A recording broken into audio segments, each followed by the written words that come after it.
stand by while NCLA cuts through the noise to signal abuse of administrative power. This is Administrative Static with Mark Chenoweth and John Vecchione.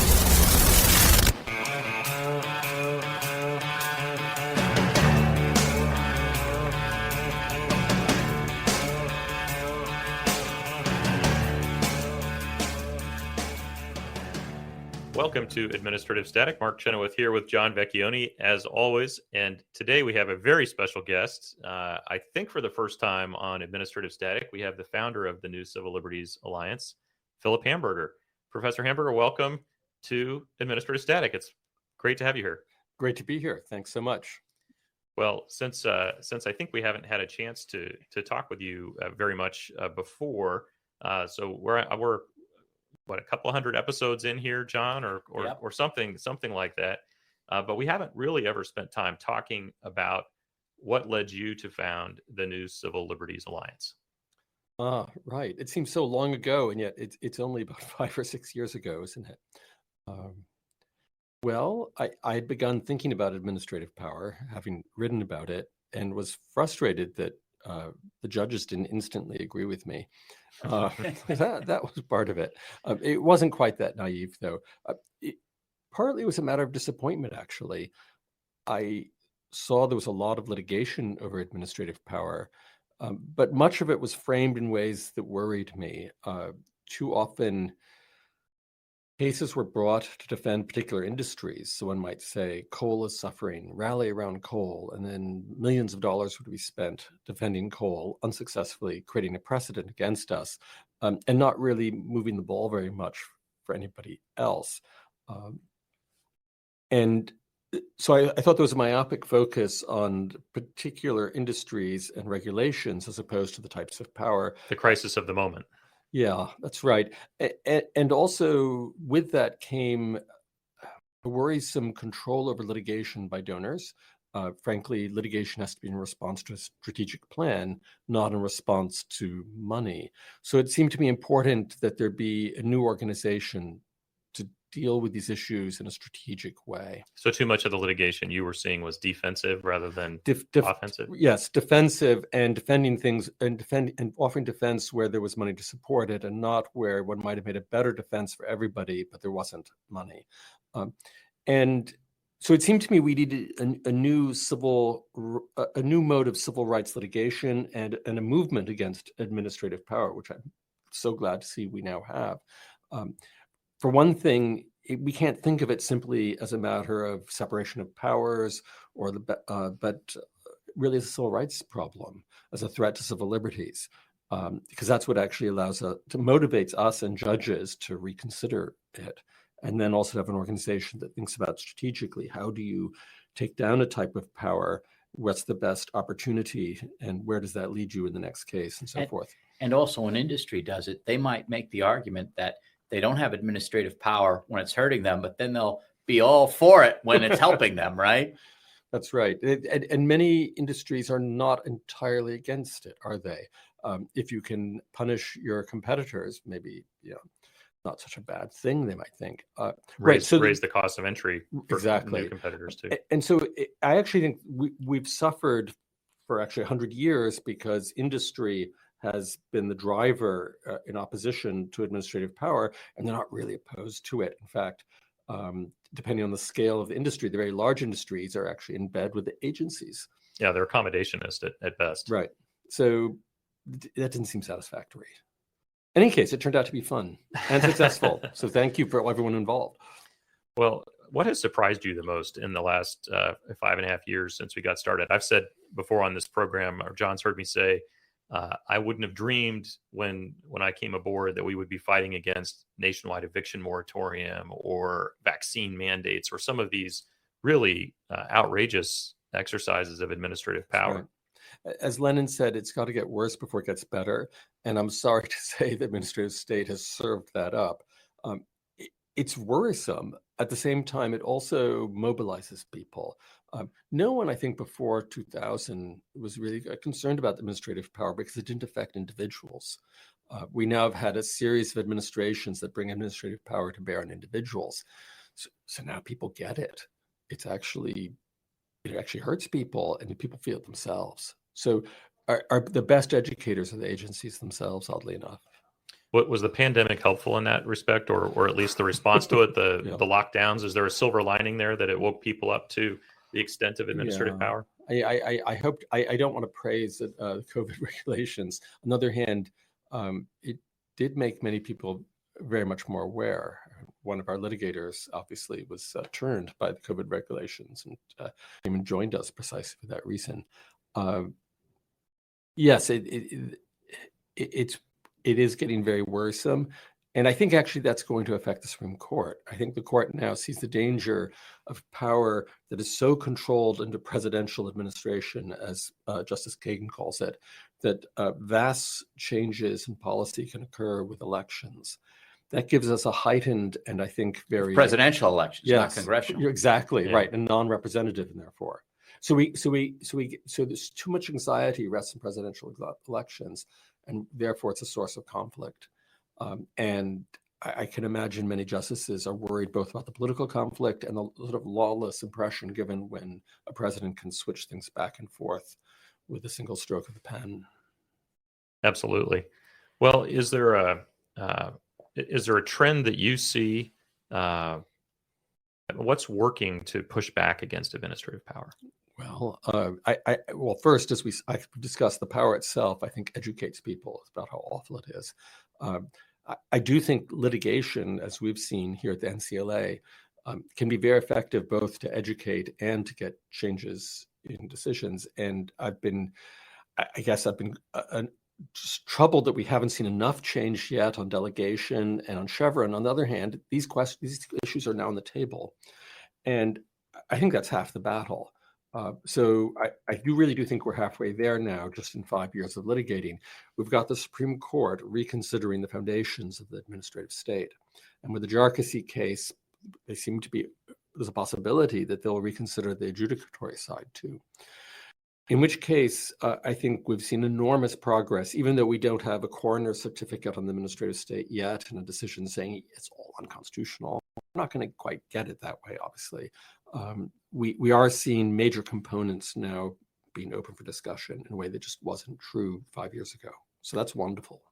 And how much do you attribute that to the change in personnel at the Supreme Court, and how much do you attribute it to groups like NCLA opening the Overton window, I guess, for what the art of the possible is in these arguments? Right. Well, I certainly would attribute it to the personnel at the NCLA. I think our lawyers have done a wonderful job on this. On the Supreme Court, I don't know. I think it's quite remarkable that in the Axe and Cochran case, where we had a great victory just less than a month ago, it was a unanimous decision, right? There was unanimity that this was awful, even if some disagreement as to exactly why. And that suggests that at least on some issues, we can make headway regardless of who's on the court. We'll see. Yeah, that's an optimistic view. I hope you're right about that. I'm not saying personnel doesn't matter. Sure. But it does seem to me that in particularly egregious cases, we can make some headway. And it does seem that everyone up there is worried about what another administration might not be theirs might do. So the light has gone on, it appears. Right. One of the, we like to think, obviously, mostly in constitutional terms, that this is contrary to the Constitution and to our constitutional rights. But there's a secondary argument that we also occasionally make, and I think maybe on the minds of some folks in the court, which is even if you believe in administrative power, the administrative principles underlying administrative power are actually very different from what we see implemented. It's about rulemaking, not governance through guidance or through adjudication. It's about notice and comment, not weaving out of it. It's not about waivers and so forth. It's raised eyebrows. Raised eyebrows, right. So we see a lot of extortionate forms of control, and that just cannot be justifiable on administrative grounds. So if you want to defend the administrative state, I think this is probably the time for these folks to fall back to defensible territory and not make outlandish claims for it. The academics aren't going to do that, but I think the judges might. Where's the American Civil Liberties Union in all of this? I mean, I think that when people think civil liberties, they probably still think ACLU. They've done a lot in the last decade or two to try to walk away from their history and reputation in that regard. But I think we're up to close to 100 cases that we've brought now at NCLA. I think the ACLU has participated in 2 of them, if I'm not mistaken. Right. The ACLU has always been a bit of a puzzle. They have some of the highest of ideals, and yet already in the 50s and 60s, they were pursuing them in a slightly lopsided way. And I think since around 1995, they've largely abandoned many of their ideals. They've become more of a political organization, and maybe that's a worthy thing, but it's not what we need in this country. We need defense of civil liberties for everybody, regardless of their politics, regardless of their point of view. And we have not seen that from civil liberty ACLU. Frankly, when we started, as you know, Mark, I thought we should have as a little motto for our organization, NCLA, and then not the ACLU, meaning that we are undertaking what they purported to do, but they haven't been doing. So it is disappointing. It's disappointing, and but there are others who have rallied to the flag, and so it's good that NCLA isn't fighting this fight alone. Is there anything else you want to say about the founding? We have about 30 seconds left. Anything else you want to say about the founding of NCLA? We're going to get into Chevron and some other issues in the next segment. I hope you don't mind. I'm going to take advantage of this to say how I hired you, which is I spent a summer after raising a little bit of money looking at resumes, and we had all sorts of distinguished and admirable people apply, but they weren't quite right. And at the end of the summer, I was telling my wife, I don't think this is going to work. And then by some odd chance, when I was just on the verge of giving up, your resume turned up, and I'd read only half of it, and I thought, that's it. And indeed, well, unfortunately, we'll have to leave it there. When my boss is praising me, isn't the time to cut things off, but we'll be right back after this.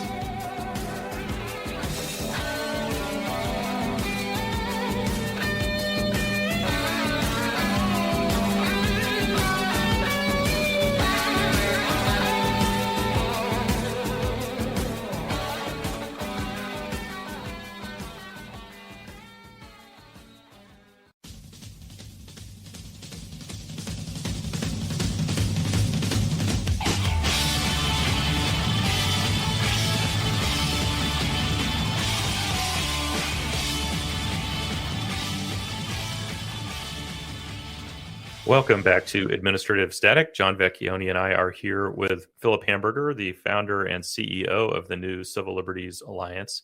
And one of the things that Professor Hamburger is most renowned for is the position that he has staked out on Chevron Deference. And listeners to this program will probably already know and remember this, but Chevron Deference is the deference that federal courts give to reasonable interpretations of ambiguous federal statutes. Interpretations by the agencies that are empowered with enforcing those statutes. And you must have been a happy day for you, Philip, when you saw that the Supreme Court at least appears to be going to reconsider Chevron this next term. It granted a question in the Loper-Bright case, which, John, you can tell us more about Loper-Bright. You've been very involved there. So I was at cause of action when we signed up the first clients, and then I came here and filed the Relentless case in another circuit. But Loper-Bright is the case whereby the commercial fishermen, have to have observers on their boat to make sure they're following the fishing rules, and that's in the statute. But 20 years after the statute was written, the agency decided on its own that the appropriations for these observers, that Congress was making appropriations for these observers because they're doing a federal job, wasn't enough for how many observers they want. So they decided to charge the industry with no textual support, even though other parts of the statute and other parts of the fisheries do have that textual support. So it's a clear case, in my view, and certainly in cause of action's view, that the administrative agency is charging people without any congressional authority to do so. And so the courts upheld this below, but the Supreme Court is now. And one court, the district court, upheld it, saying the statute was clear. the DC Circuit said, no, the statute's not clear. You can only uphold this by Chevron. And you know my theory, the DC Circuit's poking the Supreme Court. But anyway, so they said, no, it's not clear. You can only do this by Chevron, but under Chevron, this is a reasonable interpretation. And then in our case, in Relentless, they said, we don't know if it's step 1 or step 2, but they win. It was not solid analysis, but they all came out. And our district court judge in New Hampshire said the same thing. He said, listen, this is totally unclear, but in an unclear, ambiguous statute, they win. So that it's only winning because of Chevron. Exactly. So what's wrong with Chevron deference, Philip? What's wrong with it? Oh, dear. So Chevron is one of many doctrines, isn't it, that not only allows judges, but requires them to defer to an agency interpretation of, in this case, a statute, but under other doctrines, rules, and so forth. And this is a strange beast in our legal system. I know there are thousands of articles, literally thousands of articles on Chevron. The most cited case in Supreme Court history, apparently. Right. I'm sure the Harvard Law Review alone has more of these articles than one could read without going out of one's mind. And they tend to focus on it as a separation of powers question. Is this a degree of lawmaking? Is there a risk that judges will be making law? Therefore, do they have to leave agencies to make law, but agencies aren't Congress, and so forth? And this circle between agencies, Congress, and judges, who's going to make the rule, and so forth. But it occurred to me, this doesn't make sense. And there are two reasons why. One comes out of my work on the role of judges in their office. The role of a judge at common law for ages and ages and ages has been exercised judgment and judgment alone, independent judgment about what the law is. And this crops up, of course, in Marbury versus Madison, where Marshall discusses this, and he's just echoing old accounts of the office or duty of a judge. And so if it's the duty of a judge to say what the law is, how on earth can an exercise independent judgment? How can a judge defer to an agency it's not following the law and it's not exercising its own judgment? So there's a problem here in the very nature of what it is to be a judge. But that leads to another problem, of course, which is the one which I always thought was the killer argument. And I wrote about it in a piece called Chevron Bias. In the George Washington Law Review, I believe. Right. Instead of asking about the separation of powers, one might ask what happens when you get into court. And in an enforcement action, when an agency is enforcing a rule against you, the judge is going to defer to the agency on interpretation, in other words, on the legal position it's a dispute, and automatically favor the legal position of the agency over the defendant. That looks like straightforward bias in favor of one of the parties, as directed by the Supreme Court of all places. Institutionalized bias. I mean, right. Not bias to the individual defendant, but to every single defendant that comes up against an agency. Right. And of course, it's not personal bias. The judges themselves can be entirely unbiased, but institutionally, they are required systematically to be biased in favor of one type of party and against another, indeed in favor of the most powerful parties on what the law is. This can't be just under the due process clause. This is a gross violation of due process to have a system of bias against defendants when the government's the opposing party. So NCLA made this set of arguments to the Supreme Court in the Gundy case, and the majority ignored the arguments. You mean in Kaiser? I'm sorry, yes. You're right, Kaiser. Right. I said Gundy. Thank you for correcting me. In the Kaiser case, which was about our deference, which is deference to agency regulations as opposed to statutes, the majority ignored that set of arguments. That's right. But Justice Gorsuch didn't. Gorsuch picked up on these arguments, didn't he? And that was gratifying. I don't know whether they'll even reach a constitutional decision on Chevron. In the Loper-Bright case. Yes, there's a great possibility they'll simply say, this is contrary to the APA. And they'll make it all just... That's the Administrative Procedure Act. They'll make it all go away in statute, and they'll never perhaps reach the constitutional issue. Now, I'm sure on a theory of modest decision-making, that will make some sense to some of them. But I think it's problematic because we've now had how many decades of Supreme Court imposed bias from imposed on the judges and thereby imposed on us. in violation of the Constitution, both in violation of Article 3 and the Due Process Clause. And almost 40 years, right? Chevron's 84. That's right. And so I would have thought it's incumbent on the judges to be honest, to tell the truth. I'm a great fan of honesty in judicial opinion writing. They might not have the case turn on it, but they should at least admit this. But I think the fact that there were APA questions, I think Clement put in 3 questions. And they only took Chevron questions. So at least 4 of them don't want to do that because they only took the 1 question. Right. We'll see. I worry that the judges have a false sense, almost brittle sense of their dignity and the dignity of the court, that to preserve the court, they have to pretend that they've never made a mistake. But each of us in our personal lives and professionally live with the risk of mistake every day, right? I just said Gundy instead of Geyser. Right. Well, in some circumstances, I'm sure that's a federal crime. If I had been an FBI officer, for example. Right.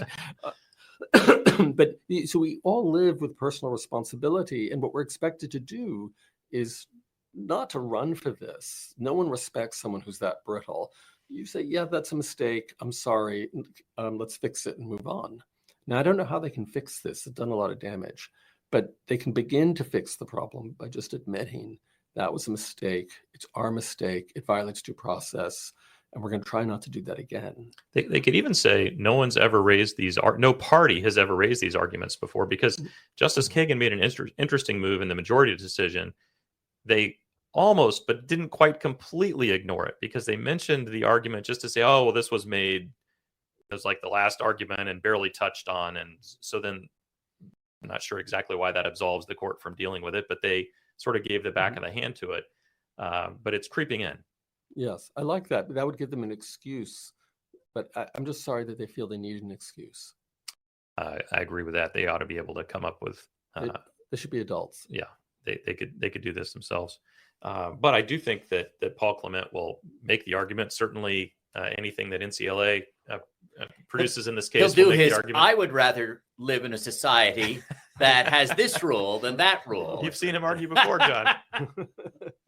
Yeah, absolutely. Well, the question presented does have another out, though, right? It doesn't. The question isn't just should Chevron be overturned. There's also, I don't have the question presented in front of me. Yeah, it is. I mean, it's all Chevron. But they could trim around the edges a little bit rather than just overturn it entirely. That is true. What they could do again is, what they've been trying to do is tell the lower courts not to use Chevron, except it should be only in case of emergency break glass. That's pretty much what they've been saying. But the lower courts see fires everywhere, and so that's what's been happening. They thought they could solve this problem by saying, look, we really shouldn't be using it so much, but that hasn't solved the problem. So I think that's why they had to take this. Right. It gets to a problem we have, I think, across our legal system, that we need great clarity in law, both to warn officials as to what they can't do and for lower courts.